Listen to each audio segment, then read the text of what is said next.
Hi, my name is Andy Herf. I'm the Executive Director of the Ohio Licensed Beverage Association.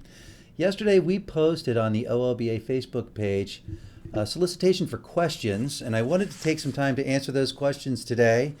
I want to preface this is not legal advice. If you have a liquor attorney or a business attorney and you have other questions, you can always ask them. This is meant to be best practices and just general advice, but not legal advice. And so a lot of the questions that we've gotten have come into certain, I would say, groupings. And so first, I want to address the sitting versus standing with a drink. We had this question from Felicia, Leslie, Kara, Lindsay, Becca, and several others. Got several pages of questions here. Here's the rule. Under the guidance from the governor, which is called the Dine Safe Ohio Order, it reads, customers must be seated when consuming food, beer, wine, and liquor on the premises of the business. While the open congregate areas in restaurants and bars that are not necessary for the preparation and service of food and beverages are not reopening in this order, the equipment and fixtures do not have to be removed. So the congregate areas include things like pool tables, video games, and here's the directive that we've gotten from the administration on this one. And this is also per enforcement from last weekend. We saw this problem at patios. Enforcement is out, and they are looking for customers who are standing and walking around with drinks. And so now there's the wrinkles on this question. What if somebody's standing at a table, a high top table? I don't know how your Board of Health will address that, but make sure that you have a stool there for the person to be sitting on, and then just ask them to sit down. And one of the other questions is, how do you deliver a drink under those circumstances? Obviously, wait staff is allowed to walk around with open containers of alcohol because they have to get it to the people. Another question is, what if somebody is, I presume the question is, what if there's a woman who's by herself sitting at the bar and doesn't want to leave her drink, so she wants to go to the restroom, but doesn't want to leave it unattended? I think in that case, you would ask that person to either buy a new drink when they come back, or to finish it before they go to the restroom. Again, for very specific answers, you can always contact your local health board. Another question that we got had to do with wheelchairs, and this is an interesting one. So the question is whether or not somebody in a wheelchair can be denied access because you don't have the ability to do social spacing around the wheelchair. And the answer is no. Under the ADA, the Americans with Disabilities Act, you cannot deny service to somebody with a disability because they have a disability. So be careful with that. But if you are full, you're full.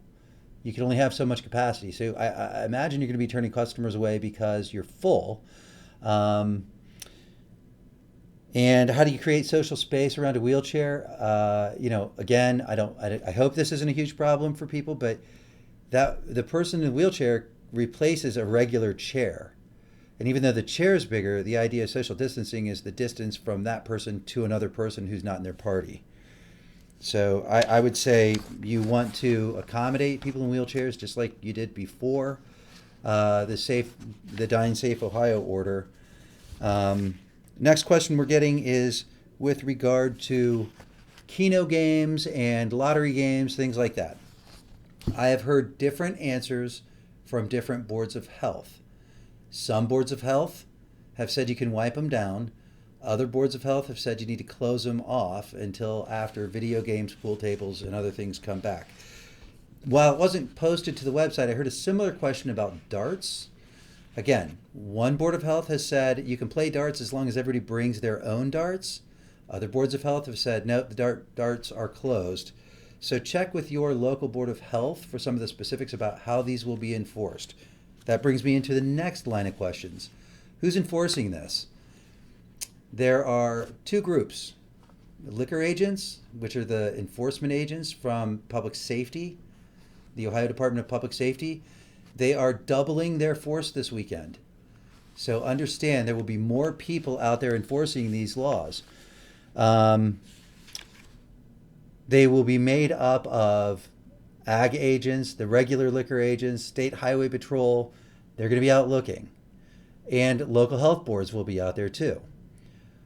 There will be varying degrees of enforcement. When the health boards were briefed, they were not given specific instructions on how to enforce these rules. So understand that a lot of this is left up to local interpretation. Because of that, we will also be linking to a full list of all the health boards in the state. Call your local health board and ask them some of these very specific questions about enforcement and about things like darts, Keno, and some of those other questions. It will change from jurisdiction to jurisdiction. If you have more than one location, you might get different answers around the state. Another question that we've gotten this a couple of times. What laws are being violated? What in the revised code? What statute? Why is the owner responsible? Another version of that question is which state and local agencies exactly will be enforcing these rules? So I think we answered the enforcement question. The laws that are being violated do not exist. Right now, the governor has powers that would not be normally granted to a governor under the emergency order because of the pandemic. As he issues subsequent executive orders, they either get piled on top of previous orders or they repeal previous orders. So, for example, the cocktails to go order, that's not in statute, but it's something that bar owners are allowed to do right now because there's an executive order and that authority comes to the governor under the emergency action that was taken. That did not repeal the social distancing order. The Safe Dine Ohio order is not repealing the social distancing order. So the social distancing order still has power. Opening back up is now allowed, and the cocktails to go order has not been repealed. So all three things are in place right now at the same time. What the health boards and enforcement will be looking for is social distancing. They are not trying to close places down, although I'm hoping that they're also not heavy-handed. Let's see. Another question that we've gotten. How many people can be in a bar when they open? Again, this is one where in working with the administration, before these rules came out, there was a push from some groups to separate bars and restaurants. Well, you can't do that. Everybody has a food service license and everybody has a liquor license. So they're indistinguishable in the law. Therefore, everybody's allowed to open today. But at the same time, the governor did not want to have a finite number of people that could be allowed in an establishment and did not want to limit your capacity by the number of people that you could otherwise have, like 30% capacity or 20% capacity. Now we're seeing surrounding states that did do that. We are glad that Ohio didn't do that. You're allowed to get as creative as you want as long as you maintain social distancing and you keep people safe within the confines of your four walls. And so there is, to answer the question, there is no answer. There is no number. All right, here's another one. Private clubs. What are the laws on private clubs? This is from Joey K. There's no liquor license required for BYO bars. You know, the BYO bars, we have to purchase a membership. Well, the executive order applies across the board to any place where the public can congregate and that person also has a food service license. So anybody with a food service license, including private clubs with a food service license, will have to comply with social distancing. Here's one. Kevin D asked, so if I get up and go to the bathroom and have a beer in my hand, am I going to be arrested? No. You're going to get the bar in trouble. That's the point of getting the information out. We don't want to get the bar in trouble. We want everybody to be able to stay open. It's been a long time since the people that we represent have been able to make a dollar, and it's time for them to get open. We want them to stay open. So please don't get up with a beer in your hand. but you will not get arrested. And then he goes on to say, this whole thing is insane. These are not laws in place. They are orders. Yeah, they are orders, but they do have the force of law right now. You cannot arrest people for orders. That's correct. And you're seeing governors around the country who are threatening to arrest people for orders. Our governor has not threatened that really ever. But something worse for the bar owner than just getting arrested and spending the night in jail is losing everything that they've ever worked for in their life. So please, please comply for the bar owner whose business you're visiting. Couple of questions about bar seating. So I've checked this out with different agencies inside state government. Bar seating is not prohibited, but bar seating needs to be socially distanced from the bartender behind the bar. So if there's a great big bar and all the bartending can be done at one part, the other seating could be used potentially as regular seating for a group and then socially spaced with another group.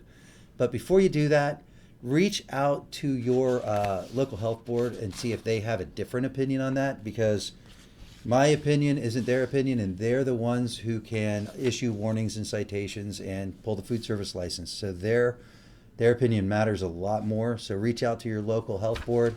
Again, we will have a link to all the health boards in the state. And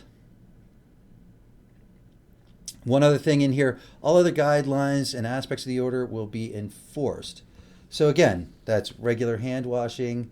They're urging wait staff and other people to wear masks. There is not they're not telling kitchen staff to wear masks because that could present a different health hazard. Regular hand washing, cleaning off the tables, sanitizing everything, use disposable plates and silverware if possible, disposable cups. They're really trying to keep the spread of the virus down as much as possible while also letting businesses open back up. So I think that's it. There's two issues to look at. Again, we've sent this out multiple times. There's the PDF, which was sent out a week before the order. This is the PDF. Some comments have noted that the PDF does not say that you have to police the lines outside and that you have to have, you can't walk around with a drink. That is in the order. Read the order directly. In fact, the order is as more important than the Responsible Restart Ohio restaurant and bars piece, because the order lays out exactly everything that people have to follow. And I would just say, other people have noted, yes, we did not write these. Our push was to get bars open again. We hope you have a great weekend. We want you to get out, visit your bar, do the right thing when you're out there. Please don't do anything to get the bar owner in trouble. You're going to hear it again from bar owners when you're out in the world. We want them to stay open. If you're a bar owner, there's also a link here to the OLBA, the Ohio Licensed Beverage Association website. We're going to keep putting information out there, and hopefully we'll have a lot to report. There's a lot of bills that are going to be introduced here very soon in the legislature. We're going to be tracking those in real time for people. They want to expand patios. They want to expand the downtown outdoor refreshment areas, which are called DORAs. That's the open container where you can go outside a bar and walk around and be safe and be socially distant, but still enjoy a beverage. And we're going to be working on a lot of other things. Also want to continue to allow people to deliver cocktails so that everybody doesn't have to come to the bar, but you can still make a profit by selling to-go cocktails. And a lot of other ideas that are floating around out here. So stay tuned. There will be more from us. Again, thank you everyone for your questions. Keep sending them in and I'll keep answering them.